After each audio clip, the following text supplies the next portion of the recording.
प्रधानमंत्री ने अधिकारियों से एक जिला एक उत्पाद योजना को बढ़ावा देने का किया आह्वान। आकांक्षी जिलों को और अधिक विकसित करने की भी बात।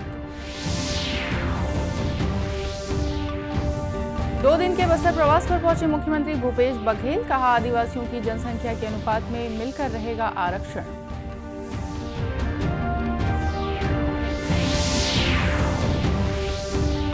स्वास्थ्य मंत्री टीएस सिंहदेव ने अंबिकापुर जिले के गोधानपुर में प्रदेश के पहले हमर क्लिनिक का किया उद्घाटन।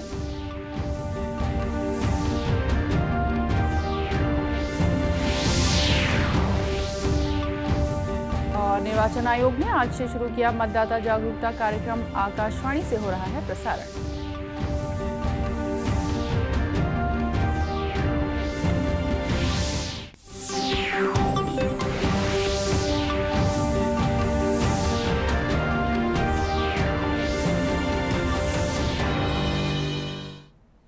नमस्कार, आप देख रहे हैं दूरदर्शन समाचार। मैं हूं रेहाना। अब समाचार विस्तार से।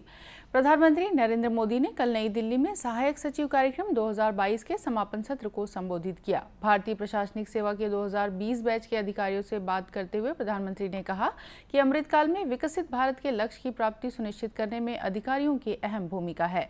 अधिकारियों को अमृतकाल में देश की सेवा करने और पंच प्रण के लक्ष्य को प्राप्त करने का अवसर मिला है।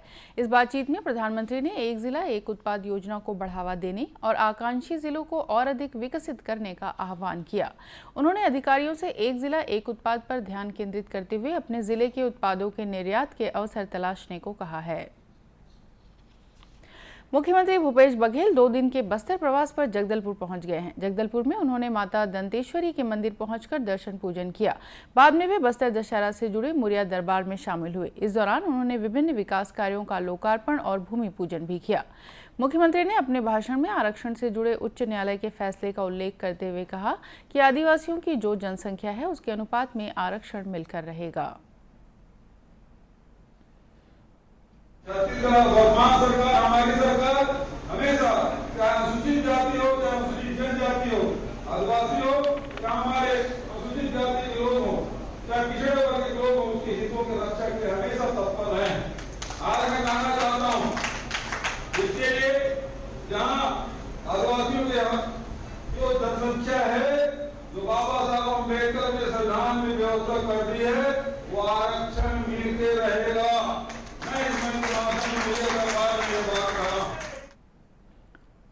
मुख्यमंत्री ने बस्तर दशहरा के आयोजन से जुड़े सदस्यों की पोशाक के लिए 5 लाख रुपए देने की घोषणा की। वहीं तोकापाल शासकीय महाविद्यालय का नामकरण शहीद हरचंद और बकावंड शासकीय महाविद्यालय का नामकरण जरकरण भत्रा के नाम पर करने की घोषणा की है। छत्तीसगढ़ सरकार इस साल दिवाली से पहले किसानों, भूमिहीन खेतीहार मजदूरों और गोबर विक्रेताओं के खातों में न्याय योजना की रकम जारी करेगी।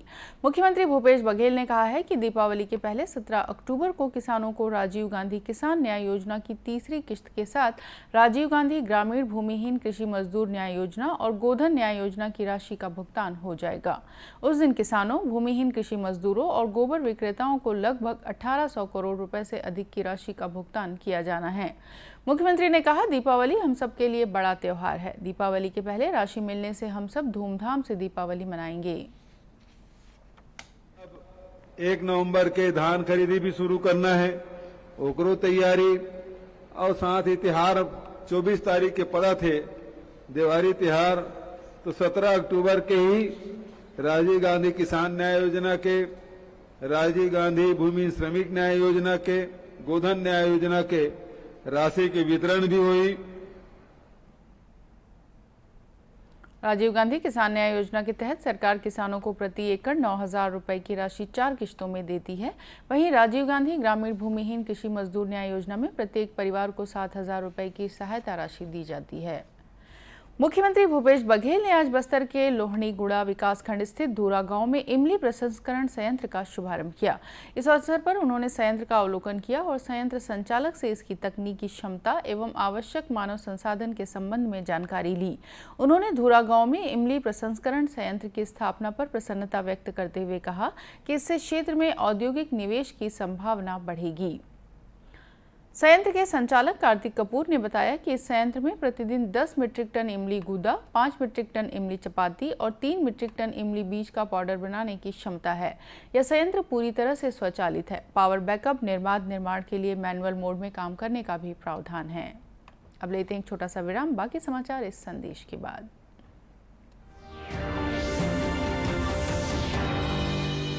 Come on boys, let's go practice. अरे रुक यार, मेरे बैंक अकाउंट में गलत एंट्री का प्रॉब्लम हो गया। अरे तो बैंक को कंप्लेन करना। बैंक को लिखे 1 महीना हो गया है, बट वो गूगली पे गूगली डाले जा तो रहा है। आरबीआई के लोकपाल को इन्फॉर्म करो। रुक, मैं समझाता हूँ। जैसे क्रिकेट में थर्ड अंपायर, वैसे ही आरबीआई का ओम्बुड्समैन। आरबीआई कहता है अगर बैंक आपकी कंप्लेंट को 1 महीने में नहीं सुलझाता तो आप आरबीआई के कंप्लेंट मैनेजमेंट सिस्टम पर ऑनलाइन कंप्लेंट कर सकते हैं। ये आरबीआई का आसान तरीका है आपकी कंप्लेंट सुलझाने का, और वो भी फ्री। आरबीआई कहता है जानकार बनिए, सतर्क रहिए। डिजिटल बैंकिंग का है जमाना, टाइम है बचाना। डिजिटल बैंकिंग है आसान, करो चाहे कोई भुगतान, एनी टाइम एनीवेयर, सेफ है, फास्ट है, हर पेमेंट उंगलियों पे सेट है। लेन देन के हैं ऑप्शंस कई, IMPS, NEFT, UPI भी। 24 घंटे करते ये काम, पेमेंट आसान और रहे आराम। आरबीआई कहता है जानकार बनिए, सतर्क रहिए।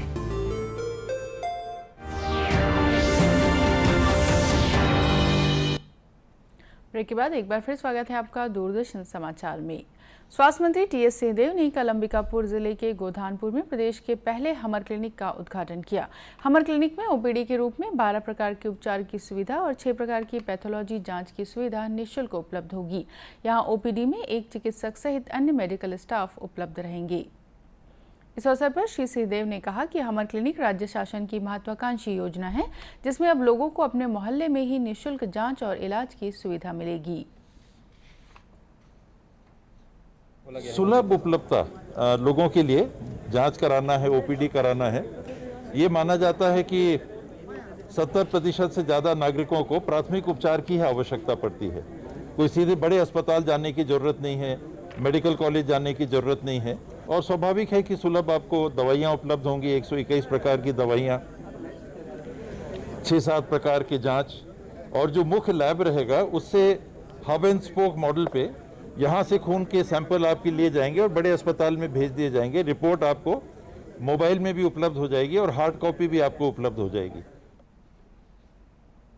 प्रदेश भर में हमर अस्पताल के साथ ही हमर क्लिनिक का निर्माण शहरी और ग्रामीण क्षेत्रों में लोगों को कम दूरी पर कम समय में बेहतर चिकित्सा सुविधा उपलब्ध कराने के उद्देश्य से किया जा रहा है।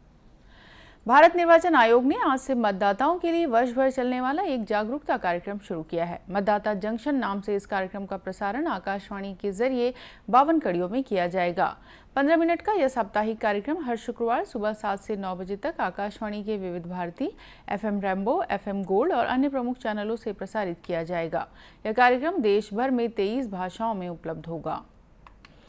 मुख्य निर्वाचन आयुक्त राजीव कुमार ने पिछले सोमवार को आकाशवाणी के दिल्ली केंद्र पर इस कार्यक्रम का शुभारंभ किया था। मुख्य निर्वाचन आयुक्त ने कहा कि इस कार्यक्रम से देश भर के मतदाताओं को जागरूक करने में मदद मिलेगी।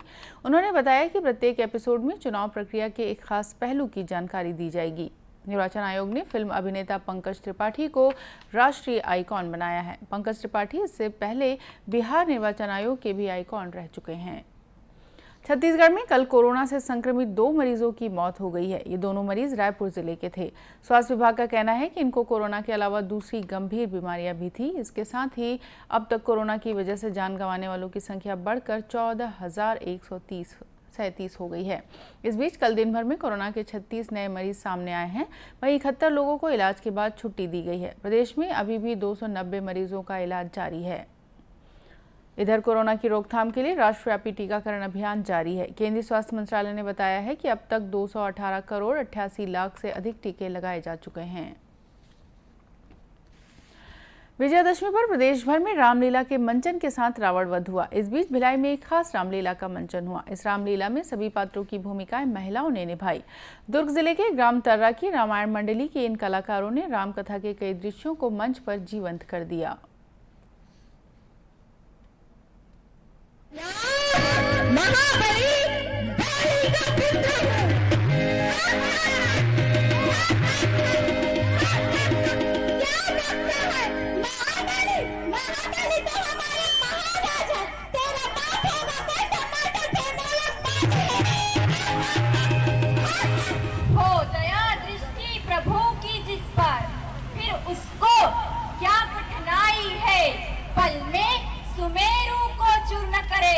मानो पर्वत की राई है। महिलाओं की इस रामलीला मंडली ने पात्रों की साज सज्जा और संगीत की भी जिम्मेदारी बखूबी संभाली। रावण की भूमिका निभा रही दुलेश्वरी यादव ने बताया कि उनके गांव में पिछले 7 सालों से बेटियों की रामलीला हो रही है। में तो वैसे 4 साल से हो रहा है बेटियों का रामलीला, लेकिन मैं 3 साल से विदूषक बनी, लेकिन इस साल चौथे साल मैं रावण का रोल मेन भूमिका निभा रही हूँ और मेरे को बहुत अच्छा लग रहा है रावण का मेन भूमिका निभा के, और बहुत प्राउड फील हो रहा है अपने लिए, अपने मम्मी पापा, अपने गांव वालों के लिए बहुत अच्छा लग रहा है। और बेटी बचाओ बेटी पढ़ाओ का सबसे अच्छा जो उदाहरण है वो तर्रा गांव में है। तो मैं सबसे यही बोलना चाहूँगी कि अपने बेटियों को हर क्षेत्र में आगे रखिए। रामलीला के मंचन में अंगद का किरदार निभाने वाली गोल्डी चंद्राकर का कहना है कि रामलीला का मंचन करके उनको बहुत खुशी मिलती है। को मतलब रामलीला करते हुए 4 साल हो गया और जिसमें सारे पात्र लड़कियां हैं और इसमें इस साल तो किरदार रावण की तरफ भी किरदारों की संख्या बढ़ी है और राम की तरफ भी किरदारों की संख्या बढ़ी है। जैसे कि रावण की तरफ मेघनाथ विभीषण और हमारे तरफ राम की तरफ लव कुश और शंकर जी और माता पार्वती, इन किरदारों की संख्या बढ़ी है। और हम लोग को मतलब ये 4 साल हो गए हम लोग को करते हुए, जिसमें हम लोग को बहुत खुशी मिलती है कि लड़कियाँ जो रामलीला का कार्यक्रम है उसमें मंचन मतलब लड़कियां कर रही है, करके बहुत खुशी मिलती है। देर रात तक चले इस रामलीला के मंचन को देखने के लिए बड़ी संख्या में लोग मौजूद थे। महासमुंद के मिनी स्टेडियम में कल से 19वीं सब जूनियर राज्य स्तरीय बास्केटबॉल प्रतियोगिता शुरू हुई है। इस प्रतियोगिता में देश भर से 17 टीमें भाग ले रही हैं। प्रतियोगिता का पहला लीग मैच भिलाई और रायपुर की टीमों के बीच खेला गया। इस मैच में भिलाई ने 0 के मुकाबले 52 अंकों से मुकाबला जीत लिया। जिला खेल अधिकारी मनोज धृतलहरे ने बताया कि इस तरह का आयोजन पहली बार हो रहा है। सब जूनियर राज्य स्तरीय प्रतियोगिता का आयोजन महासमुंद में पहली बार किया जा रहा है।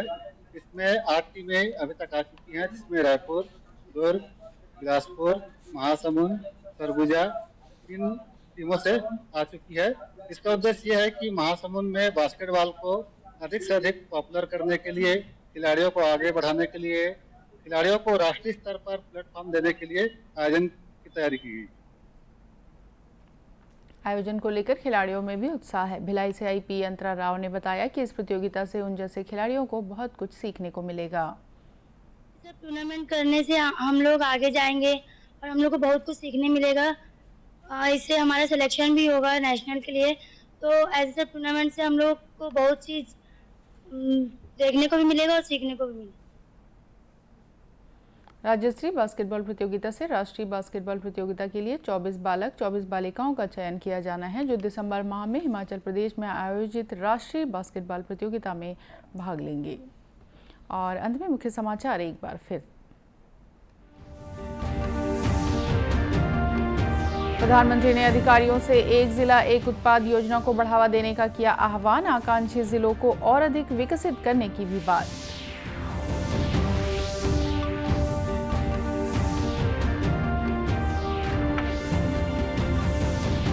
दो दिन के बस्तर प्रवास पर पहुंचे मुख्यमंत्री भूपेश बघेल। कहा, आदिवासियों की जनसंख्या के अनुपात में मिलकर रहेगा आरक्षण। स्वास्थ्य मंत्री टी एस सिंहदेव ने अंबिकापुर जिले के गोधानपुर में प्रदेश के पहले हमर क्लिनिक का किया उद्घाटन।